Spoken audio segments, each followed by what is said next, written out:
میرے شیخ شاہ عبد الغنی رحمۃ اللہ علیہ فرماتے تھے کہ اللہ تعالیٰ فرماتے ہیں کہ جس کے قلب میں میرا نور تقوی اور میرا نور نہیں ہے وہ مردہ ہے۔ اب من کان میتن، کیا وہ شخص مردہ نہیں ہے؟ کھاتا ہے پیتا ہے مگر نور تقوی نہیں ہے دل میں، یہ مردہ ہے۔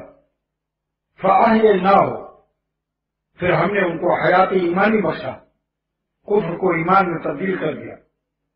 وجعلنا لہ نورا یمشی بہ فی الناس، پھر میرا نور ایمانی ان کے قلب میں ایسا راسخ رہتا ہے کہ ساری دنیا میں جہاں جرمن، جاپان، انگلینڈ کہیں بھی جائیں لیکن وہ نور ان کے ساتھ ہوتا ہے۔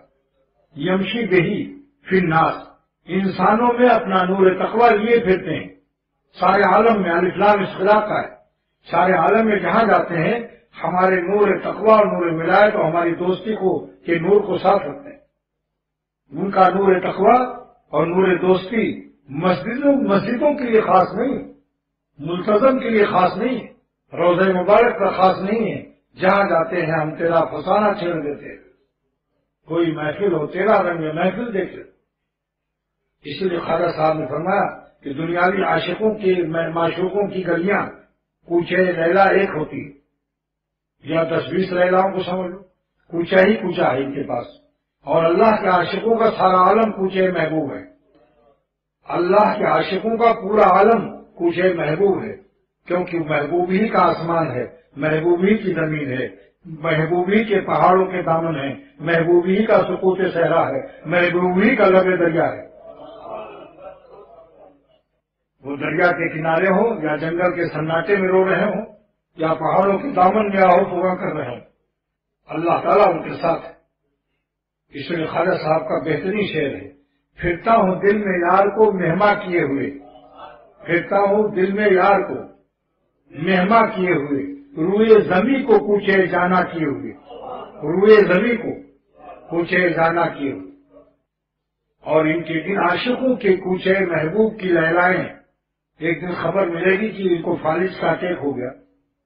آغا خان نے ایڈمٹ کیا ہے، کسی کی بٹیا تو ہے مگر آغا خان نے ایڈمٹ کیا ہے، اب رو رہے ہیں، وہ گلی خالی ہو گئی، وہ اس گلی کا معشوق ہاسپٹل میں ایڈمٹ ہے۔ اللہ تعالیٰ ایک ایسا مولا ہے ہمارا کہ ساری لیلائیں مر سکتی ہیں اور میرے مولا کی دوستی اور جمال اور تجلیات پائندہ تابندہ درخشندہ ہے۔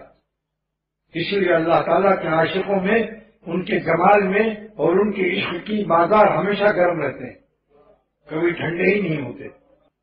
جی سبب ہنگامہ شد کل حدر، دنیاوی خوشیوں کے ہنگامے ایک دن کل عدم ہو جاتے ہیں۔ زیادہ سے زیادہ پہلی رات کی خوشی کا تذکرہ بہت لوگ کرتے ہیں، نوجوان بچے پہلی رات کی اپنے لیلا کی ملاقات کی تمناؤں میں آہوزاری اور اشک باری اور بے قراری رہتی ہے، لیکن میرا ایک شعر ہے کہ وہ پہلی رات بھی گزرنے کے بعد سب افسانے ختم ہو جاتے ہیں۔ اور سنیے میرا شعر کتنا رومانٹک، کتنا ادبی، اہل لکھنؤ اہل دہلی ذرا غور سے سنیں، ان کو اپنی دلی بلی نظر آئے گی۔ شب زفاف کی لذت کا شور سنتے تھے، شب زفاف پہلی رات، بیوی کی پہلی رات، کیا کہتے ہیں اس کو؟ شب زفاف۔ شب زفاف کی لذت کا شور سنتے تھے، گزر کے تھی وہ شب منتظر بھی افسانہ، گزر کے تھی وہ شب منتظر بھی افسانہ۔ پوچھ لو بڈھوں سے تمہاری شب زفاف یاد ہے کچھ؟ وہ کہیں گے سفید داڑھی کے بالوں کو گن لو۔ لیکن اللہ تعالیٰ کی ملاقاتوں کی گرمیاں اور لذتیں اور خوشیاں تا ابد تا حیات بھی، زیر زمین عالم برزخ میں بھی اور عالم محشر قیامت میں بھی اور جنت میں بھی یہ گرمیاں قائم رہیں، کیونکہ میرا اللہ ہر وقت نئی شان میں